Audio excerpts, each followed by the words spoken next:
Hi, this is Jason from Horrific Nightmares, and welcome to another edition of my Top 20 for 2020. Now, the theme is Stephen King. But before I get into my top 20, I wanted to take the time to thank Joe TheHorrorman for helping me come up with this challenge, and also a big thank you to everyone who's participated. Now, this was a tough one for me, so let's get right into it. Coming in at number 20 is The Running Man. This movie's fantastic. This movie had everything on the Hunger Games before it was even a thing, and it's just a boatload of fun. I love this movie. Yes, it's an action movie, but it is a Stephen King adaptation, so yeah. The Running Man coming in at number 20. Coming in at number 19 is The Mist.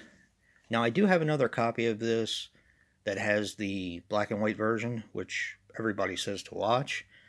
I've never seen it.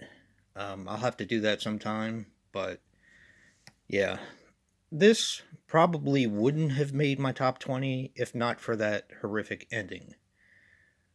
That is one of the most downbeat endings I've ever seen in film.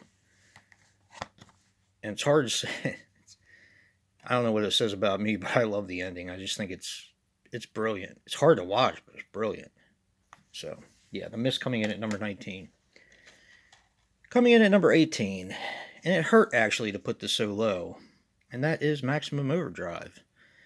I saw this in the theaters with my father. As I said, my father doesn't really like horror movies, so I kind of tricked him into saying it was an action movie. It has action in it. It's kind of a horror movie as well. I really didn't tell him it was Stephen King, but he didn't care. So, we went to the movies a lot when I was younger. And that's Maximum Overdrive. Coming in at number 18.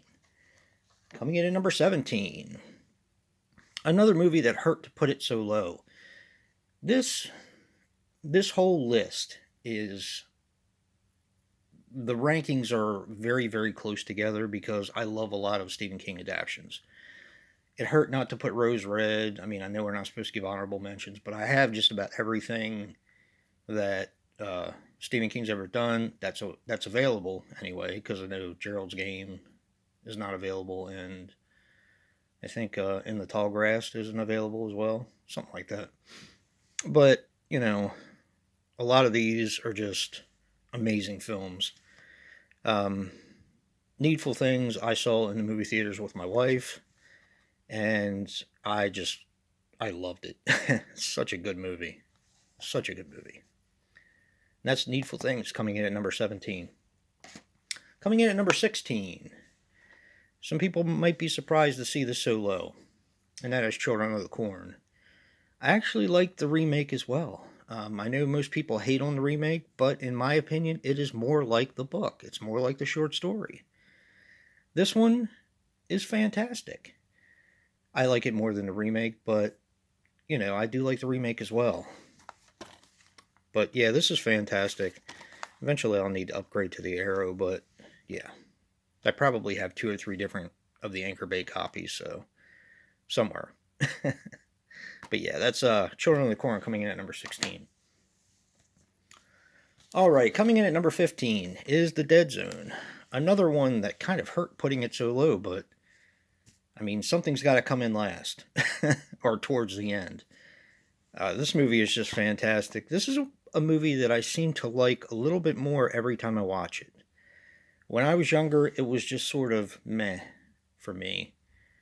Probably because I had seen Cujo and Children of the Corn, and they were a lot more fast-paced. This one's a little bit more of a slow burn, in my opinion. But I do love this movie. It's fantastic. And that's The Dead Zone, coming in at number 15. Coming in at number 14 is The Dark Half.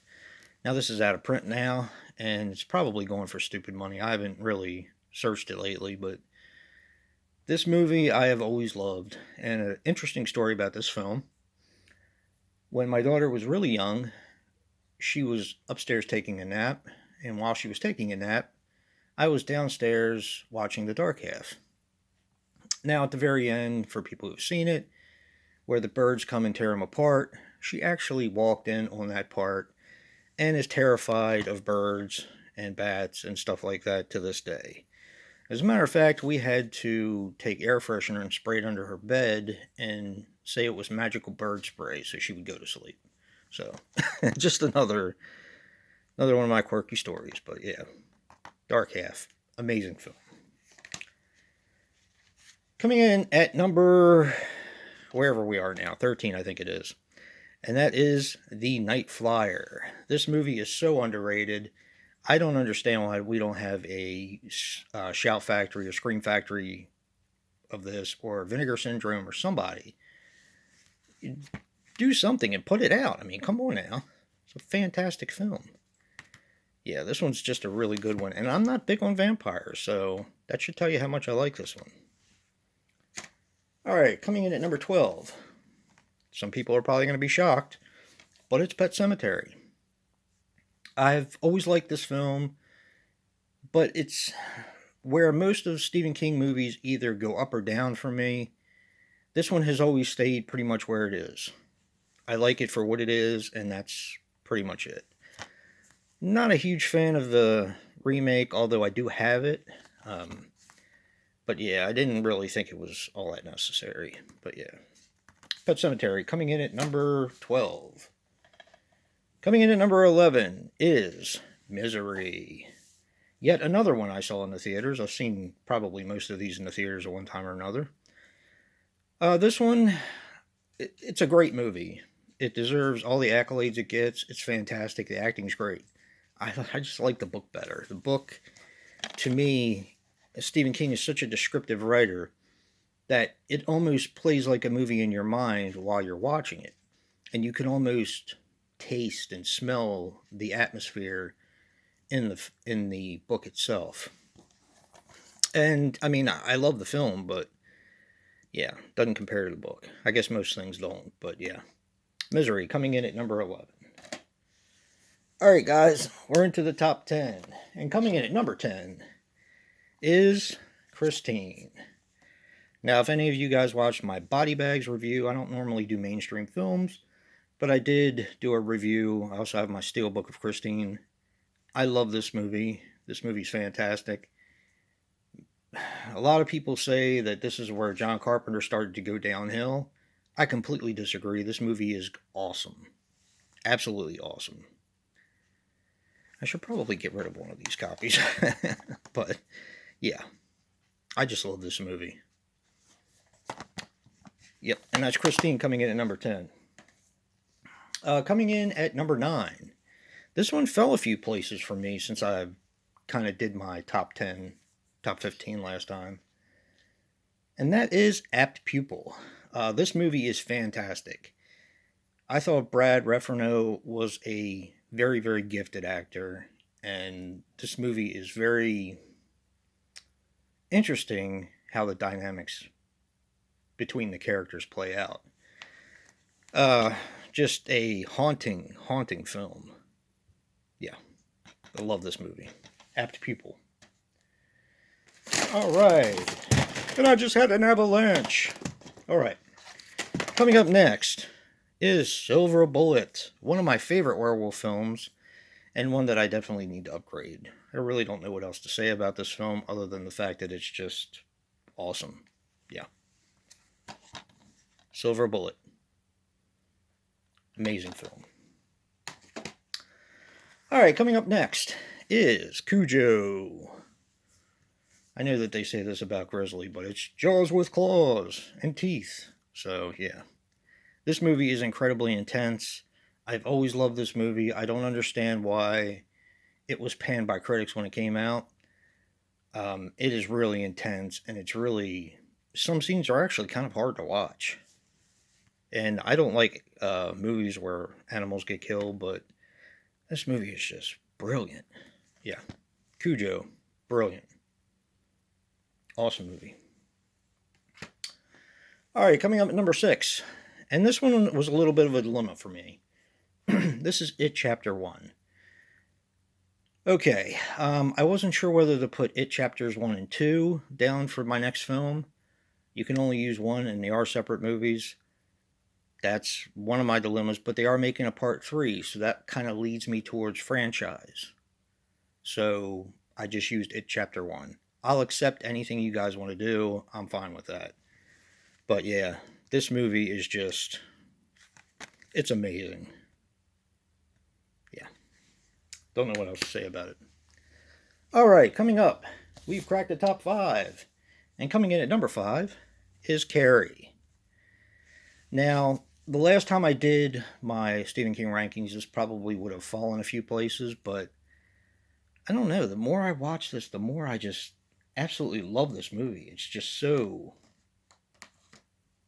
it's amazing. It really is. Just an incredible, incredible film. Definitely one of the better adaptations. Coming in at number 4 is Stand By Me. Another movie I saw in the theaters. I saw this with one of my best friends growing up, and that's what it's about. It's about friendship. It's about camaraderie. It's about growing up. Granted, it wasn't my era, as much as Brad would like to think so, but it wasn't my era. This was a lot, a lot older era than me, but the message is still the same. It's just a brilliant film. And that's Stand By Me, coming in at number 4. Number 3 is probably the best film in my top 20, arguably, and that is The Shawshank Redemption. I actually forgot to put this in my last one, and I was kind of ashamed of myself. This movie is just fantastic. I love The Green Mile as well. Those two movies kind of are around, they just make me think of the same thing. I don't know why, but it does. This movie is brilliant. Just brilliant. And it shows that he can write all sorts of things. Yeah, The Shawshank Redemption. Coming in at number 3. And now, coming in at number 2. And this is going to be a tough one because my number 1 and number 2 can easily kind of go either way. But right now, my number 2 is Creepshow. Now, I know this is a joint effort with George A. Romero, but this movie is just brilliant. It's the most fun you'll ever have, being scared. Yeah, the tagline.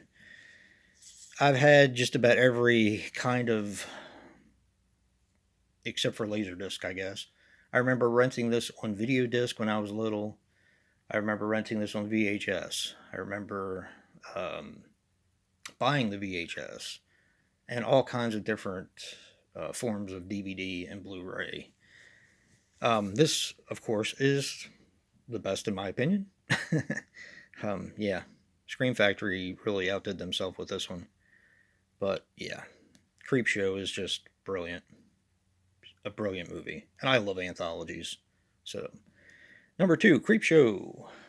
Which leaves number 1. Probably shouldn't be a big surprise. It is The Shining. This is another one I rented when I was younger. I had the RCA video disc. I had the Warner Brothers clamshell. I had the full screen DVD. The 2-disc DVD, which put it in widescreen. I had it on a 4-pack. I mean, you name it, I've had this movie in some way, shape, or form. I visit this quite often, and it's a brilliant film. Even though Stephen King hates it, we all know the story, but Kubrick just did a great job with this movie. It's so good, so atmospheric, so creepy. Just a ghost story told the right way. And that's The Shining. Yeah. Thank you all for watching my list. Hope you all enjoyed it. And I'll have up the next theme shortly. And if you like what you see in here, hit that like button and subscribe. And until next time, peace.